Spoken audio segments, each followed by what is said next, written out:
Bonjour à tous, bienvenue pour une nouvelle vidéo de Jeux en Folie. Bienvenue chez nous à Saint-Martin et bienvenue à Amandine qui va me retrouver pour nous présenter aujourd'hui une nouvelle recette sans l'extracteur, le kéfir. Bonjour Amel. Bonjour Amandine. Alors le kéfir, ça vient d'où? C'est un nom un petit peu oriental, il y a des origines effectivement. Alors en fait la boisson kéfir est issue des grains de kéfir. Et les grains de kéfir, ils sont issus de la région du Caucase, donc c'est entre la Turquie et la Russie. D'accord. C'est une région montagneuse, ça a été découvert il y a à peu près 3000 ans. Ok. Mais comment ça se cueille, Alors en fait, ce sont des grains, donc des grains translucides. Et ces grains translucides sont une symbiose de bactéries et de levures. D'accord. Et donc on est entre le micro-organisme et la plante en fait, donc c'est vivant, hein, ça vit, il faut lui parler, il faut s'en occuper. Oui voilà, c'est ce que j'allais dire, la graine de kéfir, vous pouvez la fabriquer entre guillemets. Alors on ne peut pas la fabriquer parce que... c'est pas le bon terme, mais alors en fait, elle se multiplie. On ne peut pas la fabriquer parce qu'effectivement ça a été essayé d'ailleurs en laboratoire et les scientifiques n'ont pas réussi à reproduire le grain de kéfir.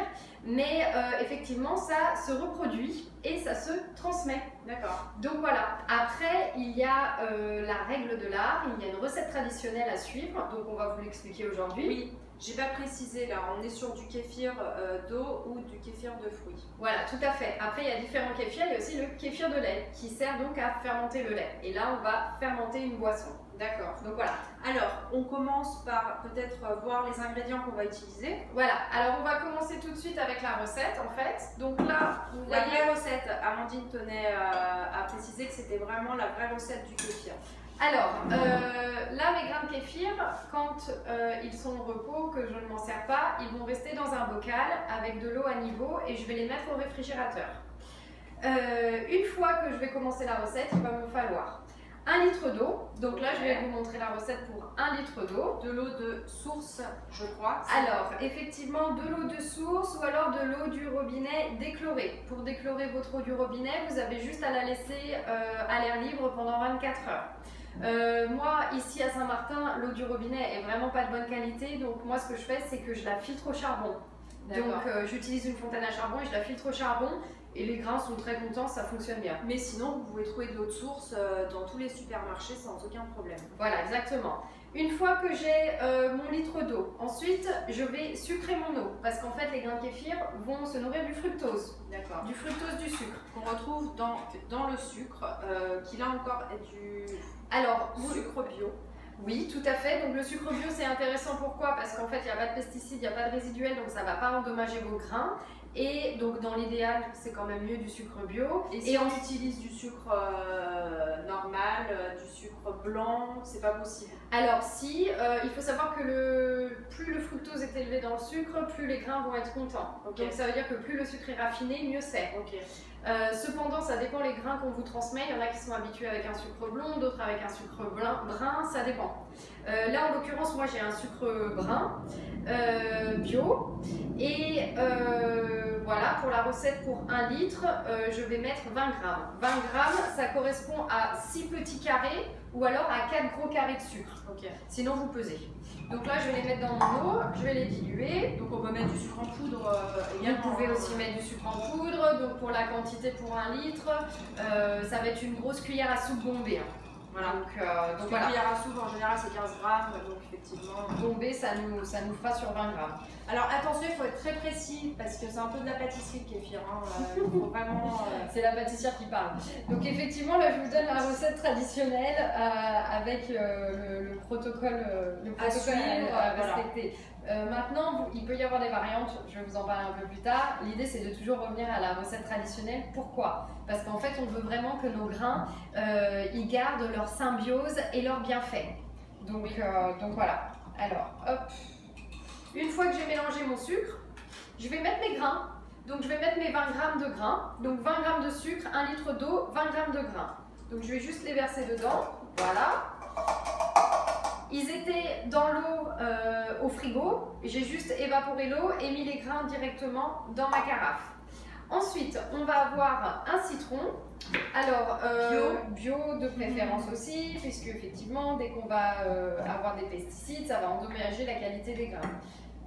Donc du coup, là en l'occurrence c'est un citron vert, parce qu'en bio là j'avais que du citron vert, vous pouvez utiliser du citron jaune. D'accord. Si jamais vous avez du citron pas bio, juste vous enlevez grossièrement le zeste. Donc la partie jaune ou la partie exactement. Le citron en fait sert à votre boisson à fermenter correctement et que les bonnes bactéries se développent. Donc tu mets un citron entier là? Non, là j'ai mis deux tranches de citron, ça suffit. Ok. Et ensuite je vais mettre une figue sèche. Donc vous voyez juste une figue sèche.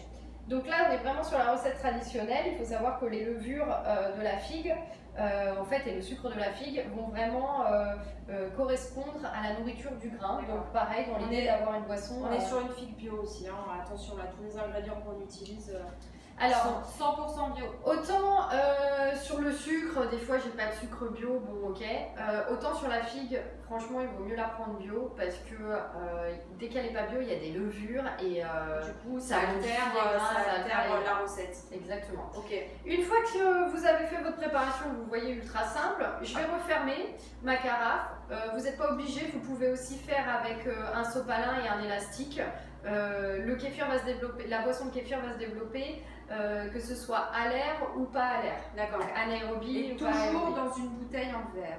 Et toujours une bouteille en verre. Et j'ai pas montré, mais j'utilise des ustensiles en plastique quand je me sers de mes grains, parce que pareil, les grains craignent le métal. Donc soit spatule en bois, soit plastique. Oui, ou alors en inox, mais faites attention que ce soit pas métal. Donc voilà, une fois que ma boisson elle est faite, tac, je vais la laisser fermenter 24 heures. Alors je la laisse fermenter où? À l'abri du soleil, à l'abri des rayons directs du soleil, dans un endroit où on ne va pas la déranger. Donc dans un endroit frais et sec. Frais, après ça dépend des températures. Nous ici aux Antilles il fait super chaud, donc ma fermentation va être très rapide. Si il fait froid chez vous, la fermentation sera plus lente. Idéalement la fermentation dure 24 heures. Qu'est-ce qui se passe au bout de 24 heures? On a ce qu'on appelle la première fermentation qui est terminée. Donc là, qu'est-ce qui s'est passé au bout de 24 heures? Ma figue est remontée. Hop, voilà. Mes grains dansent, parce que là, dans l'autre fermentation, j'avais ma figue au sol. Donc mes grains dansent, il y a des petites bulles qui apparaissent. Donc on voit qu'il s'est passé quelque chose. Donc une fois que vous pouvez le goûter, donc quand vous le goûtez, normalement, donc là, je vais goûter avec une paille. Hop. Vous avez un léger cocktail. Vous avez un léger pétillement sur la langue, donc ça c'est le signe que votre kéfir est à maturité. Il y a très peu de résiduels de sucre, en fait c'est très peu sucré, là je sens quasiment plus le sucre, donc les grains ont bien mangé tout le sucre. Et donc maintenant je vais faire ce que j'appelle la filtration pour soit le consommer directement, soit faire une deuxième fermentation. Donc là je vais prendre une bouteille, ensuite je vais prendre un entonnoir et je vais prendre une petite passoire qui est là, voilà. Là, je vais retirer ma figue. Alors, on me dit souvent, qu'est-ce qu'on fait avec la figue? Moi, je les congèle et après... on peut la manger. Alors, vous pouvez la manger, ça a un goût spécifique. Hein. Donc après, ça dépend des goûts. Et sinon, moi, je la congèle et je la mets dans mes sorbets quand je le fais à l'extracteur. Ok. Je passe à l'extracteur. Voilà. Donc là, ensuite, je vais filtrer mon kéfir. Hop. Donc, je le mets en bouteille. Donc, vous voyez, ça mousse. Hop. Ça pétille, alors c'est vrai qu'on retrouve de l'alcool dans le kéfir, hein, environ 1% d'alcool. Alors c'est entre 0,5 et 1% effectivement. Rien de grave. Sachant que quand vous croquez dans un fruit mûr, c'est 0,5%. Donc vous n'aurez pas d'effet. Des fois j'ai des clients qui me disent oui mais j'ai senti que j'avais la tête un peu légère, que j'avais comme une remontée d'alcool. En fait c'est la carbonisation qui crée ça. Donc la carbonisation créée par la fermentation est comme ça. Alors surtout précision, parce que moi j'ai fait l'erreur, j'ai jeté les graines de kéfir.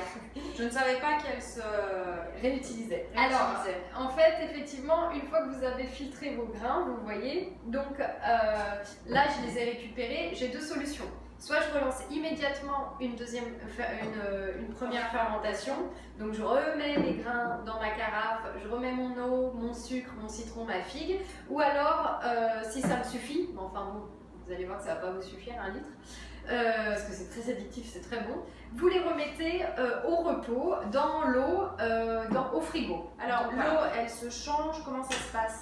Alors, au frigo, non, vous n'avez pas besoin de changer l'eau. Ok, ça peut rester combien de temps comme ça là? Alors, environ 3 semaines. Si vous partez en vacances, par exemple, il vaut mieux soit les donner à vos voisines qui s'en occupent. Vous pouvez leur redonner au repos comme ça au frigo une petite cuillère à café de sucre pour les nourrir, pour les rebooster et vous les laissez au frigo et toutes les 3 semaines vous pouvez faire ça. On peut les utiliser à vie. Ah bien sûr, un grain de kéfir s'utilise à vie. D'accord. Donc il va se reproduire, c'est pour ça que donc c'est une recette qui est très économique. Oui, aussi effectivement que du coup... Alors les graines de kéfir, donc, on en a ici, mais où est-ce qu'on peut en trouver? Sinon, dans quel magasin? En fait ça s'achète pas les graines de kéfir, ça se transmet. Il y a des groupes sur Facebook qui proposent de donner des grains et en fait on s'inscrit sur une liste et après quelqu'un nous contacte. C'est génial. Ouais, quelqu'un nous contacte et ensuite on peut recevoir des grains. Donc moi c'est comme ça que je reçois. C'est introuvable en supermarché, il n'y en aura pas. Ça se vend pas. D'accord. Même dans les magasins bio. Alors certains magasins bio en donnent. D'accord. Je le sais, mais ça en France. Après ici à Saint-Martin, moi vous pouvez venir à Jus en Folie, je vous donne des grains. Et ensuite vous pouvez ici même à l'atelier, tu peux peut-être nous dire où ça se trouve au passage? À Bellevue, mais donc à Saint-Martin, voilà. Sinon de toute façon vous pouvez aller juste sur ma page Jus en Folie, vous avez mes coordonnées et vous pouvez me contacter. Alors une fois que j'ai filtré, donc là il est très bon, là on peut le boire comme ça. Après il est nature, tu veux le goûter Oui, allons-y. Bon, je connais, j'en ai déjà vu, Goûte celui-là. J'en ai fait aussi. Voilà. Il n'y a pas encore beaucoup de bulles, mais c'est parfait. Donc voilà. Alors effectivement, c'est intéressant ce que tu dis, parce qu'il n'y a pas beaucoup de bulles, mais il y en a un petit peu derrière. Donc en fait, l'idée c'est que dans notre deuxième fermentation, on va aromatiser notre kéfir. Donc là, on peut mettre ce qu'on veut. Là, je vous ai montré des exemples. En fait, par exemple, là, j'ai mis... Bon, c'est la fin. La deuxième fermentation, alors, elle se fait à partir de quel moment? Juste là. Là maintenant. Juste après, d'accord. Okay. Alors, donc là, je vais rajouter de la menthe et j'ai rajouté de la menthe et du gingembre. Donc celui-là, il a le goût de menthe gingembre. Après, là, j'ai rajouté du sirop de pomme sureau. Ici, j'avais du sirop de pomme sureau, c'est des petites pommes d'ici, des Antilles. Donc voilà, vous voyez, la couleur a changé du coup. Et là, je l'ai aromatisé avec un thé à la framboise. Donc en fait, l'idée, c'est que vous pouvez mettre des racines, des herbes, des sirops, des jus de fruits pressés à l'extracteur, des morceaux de fruits, du thé. Vous pouvez utiliser ce que vous voulez pour aromatiser votre kéfir. Donc là, en l'occurrence, pour celui-là, qu'est-ce qu'on pourrait mettre, Lorraine? J'ai pas pensé. Qu'est-ce qu'on pourrait mettre? J'ai des feuilles de sauge citronnée que je trouve très bonnes, donc on va mettre ça. Hop, voilà.